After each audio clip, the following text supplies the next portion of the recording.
우리가 함께 읽은 이 열왕기상 6장에는 솔로몬이 성전을 건축하는 내용이 기록되어 있습니다.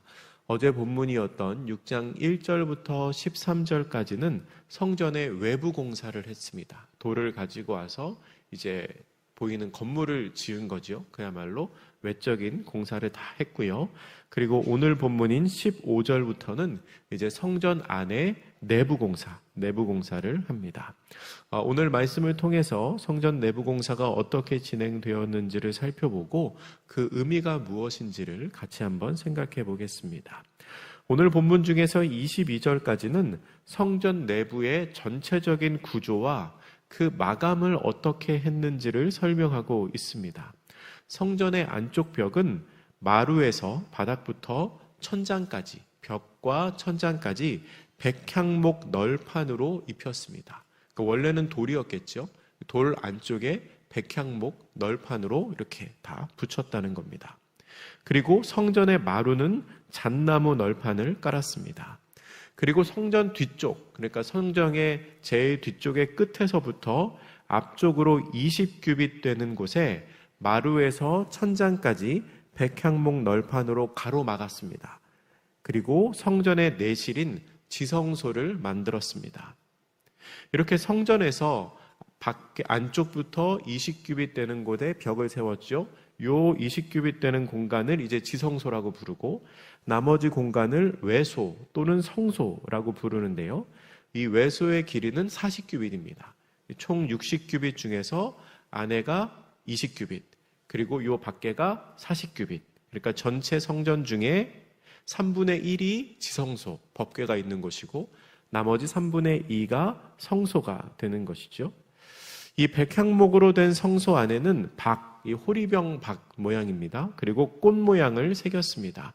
그리고 백향목을 촘촘히 둘러서 18절 19절에 보면 촘촘히 둘러서 돌이 보이지 않았다.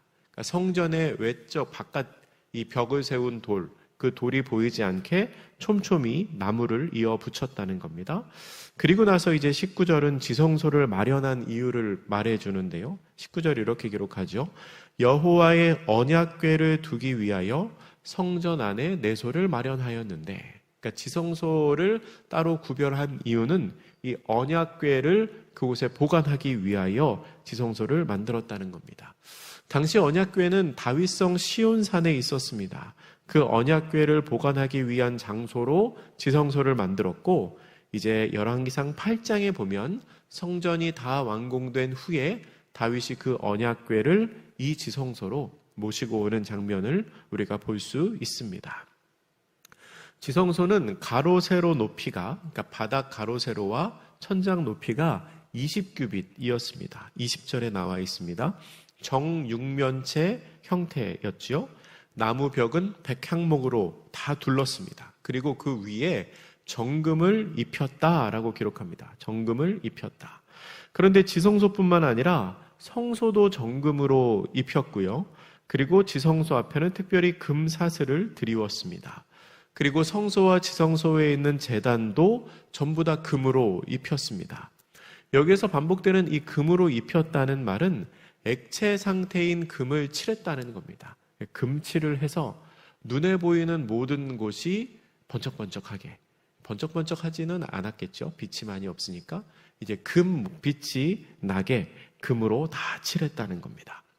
그리고 나서 이제 23절 이하부터 28절까지는 지성소 안에 세워진 천사상에 대해서 설명합니다. 천사 모양의 형태의 구조물입니다. 2개의 그룹을 세웠다라고 되어 있는데요. 이 그룹은 천사의 이름입니다. 케루핌이라고 하죠. 그룹을 감람나무로 만들었습니다. 높이가 23절에 보면 10규빗입니다. 10규빗이면 얼마냐면 한 4.5m 정도 됩니다. 1규빗, 하나의 규빗이 손끝에서 팔꿈치까지의 길이라고 하는데 보통 45cm로 계산을 하거든요. 근데 10규빗, 10규빗이니까 이제 4.5m 정도. 굉장히 큰 겁니다.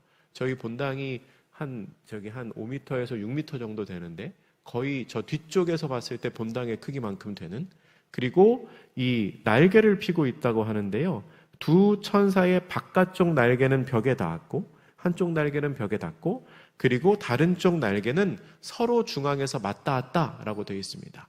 근데 이제 지성소가 20규빗짜리 정육면체이기 때문에 그러면 한 그룹의 옆에 그 길이는 10규빗이라는 걸 우리가 또 알 수 있게 되죠. 그러니까 높이도 4.5, 폭도 4.5. 굉장히 큰 형상을 만들어 놓은 겁니다.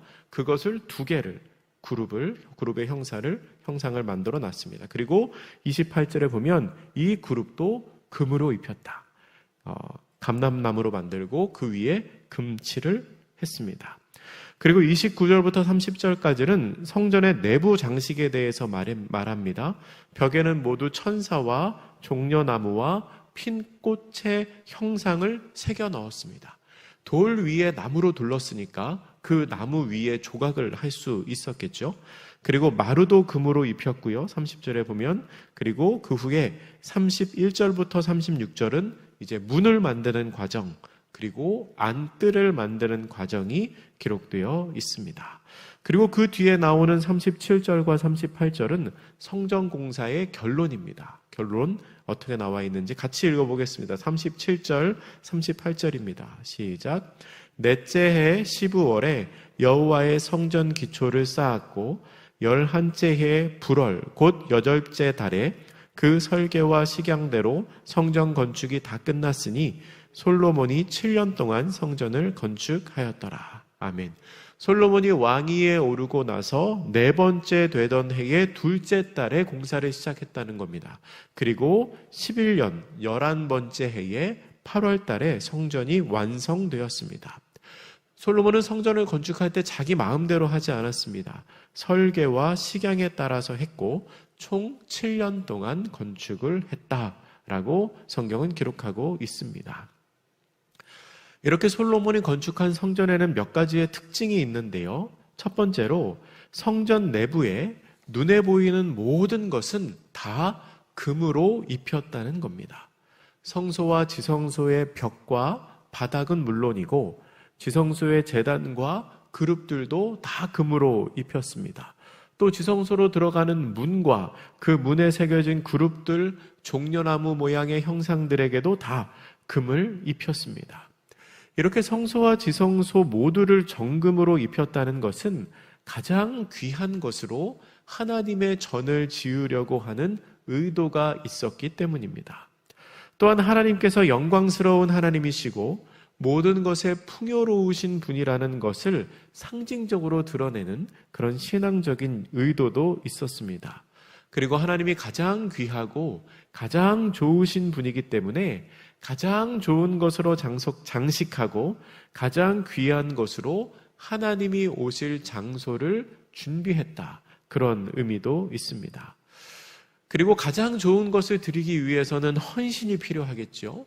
이 정금으로 두르기 위해서 그 이스라엘 민족이 얼마나 많은 헌신을 했겠습니까? 그런 헌신의 의미도 있고 또 다른 것이 아니라 정금, 이 순수한 금으로 입혔다는 것은 순수하고 고결하고 순전하고 거룩한 불순물이 섞이지 않은 하나님을 상징하는 의미도 있습니다. 솔로몬이 건축한 성전의 특징 두 번째는 이 성전 내부를 아름답게 꾸몄다는 겁니다. 할 수 있는 한 최대한으로 장식을 하고 또 비율이 잘 맞게 균형에 맞게 그 안에 내용물을 구성을 했습니다. 그러니까 재료가 귀할 뿐만 아니라 귀한 것으로 감쌌을 뿐만 아니라 그 모양도 아름답게 만들었다는 겁니다. 미적인 것도 굉장히 신경을 썼다는 거죠. 지성소에 있는 그룹의 형태에 대한 묘사는 성전 내부 구조의 균형을 많이 신경을 썼다는 것을 암시합니다. 그리고 성전 내부 구조에 성전 내부에 있는 벽과 또 입구의 문에 구름 모양, 꽃 모양, 종려나무 모양으로 장식을 했다는 것은 딱 보기에도 아름답게, 딱 보기에도 예쁘게 그 안을 장식했다는 것을 의미합니다. 그러니까 성전을 아름답게 꾸미는 것에 솔로몬이 굉장히 많은 관심을 두었다는 거죠. 당시 고대 근동에는 수많은 신전들이 웅장하고 아름답게 세워져 있었습니다.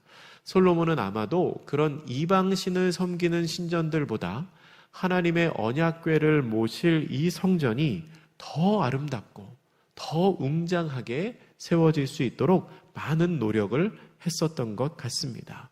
가치가 있는 재료를 가지고 최선을 다해서 보기에도 좋도록 만들었다는 겁니다. 세 번째 특징은 솔로몬 성전은 그렇게 화려하고 또한 아름답게 지어졌지만 그럼에도 불구하고 기본적인 구조와 비율은 광야에서 이동식으로 지었던 성막과 다르지 않게 만들어져 있습니다.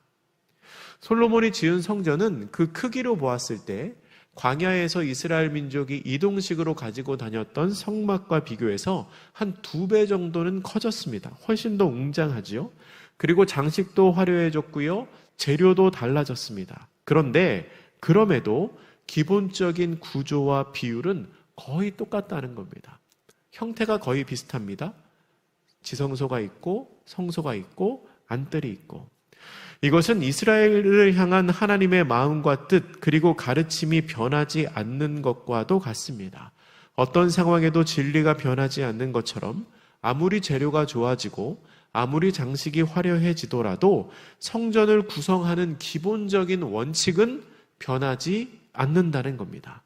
네 번째 특징은 이 성전은 하나님께서 일러주신 대로 지어졌습니다. 오늘 본문 38절에 보면 솔로몬이 그 설계와 식양대로 성전 건축을 다 끝냈다라고 기록합니다. 그러니까 설계도가 있었다는 거죠. 설계를 따라 지었으니까 설계도가 있었는데, 그러면 그 설계도가 어디에서 왔을까? 우리 말씀을 한번 찾아보겠습니다. 성경을 뒤로 넘겨서 역대상 28장입니다. 열왕기상 하를 지나면 역대기가 나옵니다. 그 역대상의 28장.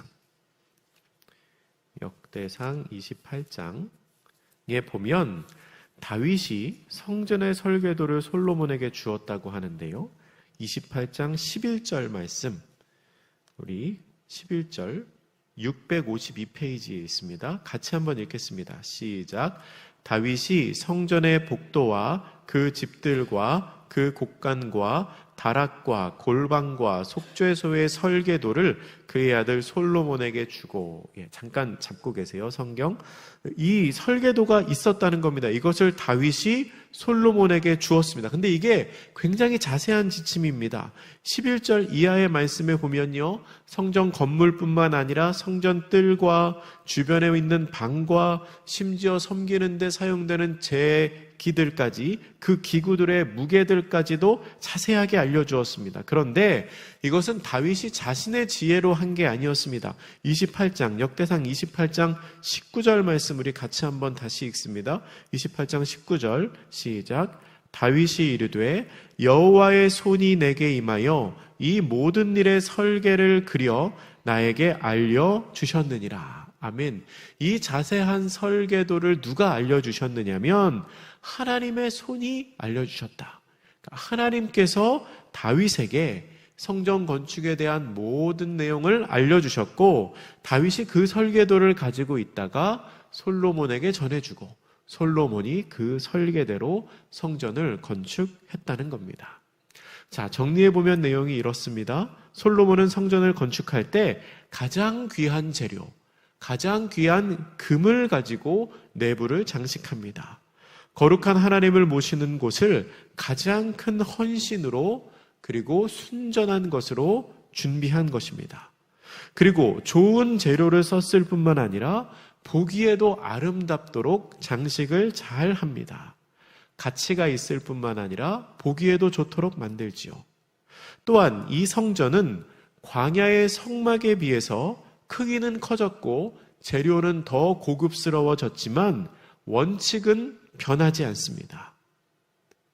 아무리 외관이 화려해졌어도 그 속에 있는 정신은 달라지지 않았다는 겁니다.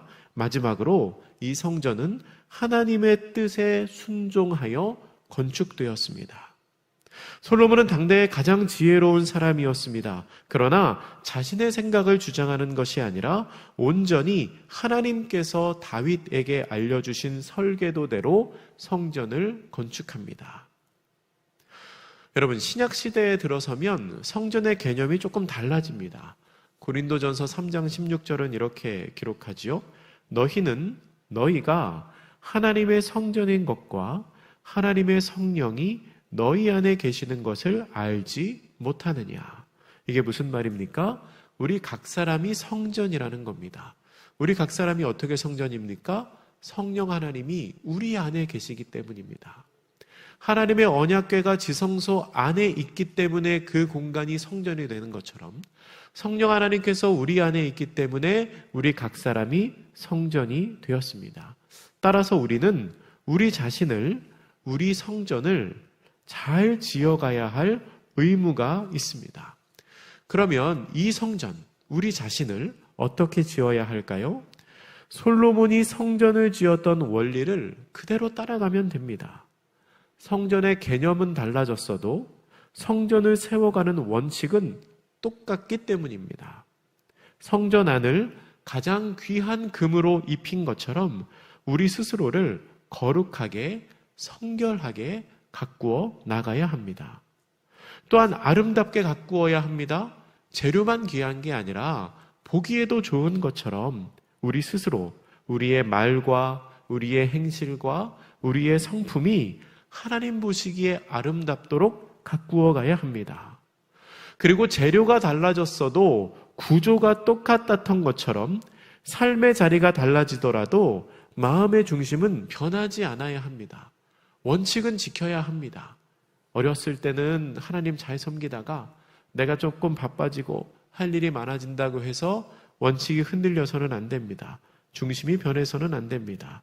또한 마지막으로 나의 지혜가 아니라 하나님께서 주신 설계도대로 솔로몬이 건축한 것처럼 내 생각이 아니라 하나님의 뜻과 하나님의 계획에 순종해야 합니다. 우리가 그렇게 한다면 성령 하나님을 마음에 모시기에 부끄럽지 않은 하나님께서 기뻐하시는 성전을 우리의 몸과 마음으로 세워갈 수 있습니다. 특별히 이 새벽에 예배하는 우리 중고등부 학생들이 있어요. 이 자리에도 있고 그리고 영상으로도 예배하는 우리 자녀분들이 있는데 정말 그 자녀들이 하나님 보시기에 아름다운 성전으로 세워져 가기를 축복합니다. 우리가 다 그렇게 가장 좋은 것을 하나님께 내어드리며 성령님을 우리의 마음에 모시고 살아가는 하나님께서 기뻐하시는 아름다운 성전으로 지어져 가기를 주님의 이름으로 축복합니다. 기도하겠습니다. 사랑의 하나님, 솔로몬이 마음과 뜻을 다하여 하나님의 성전을 지어가는 것을 우리가 봅니다.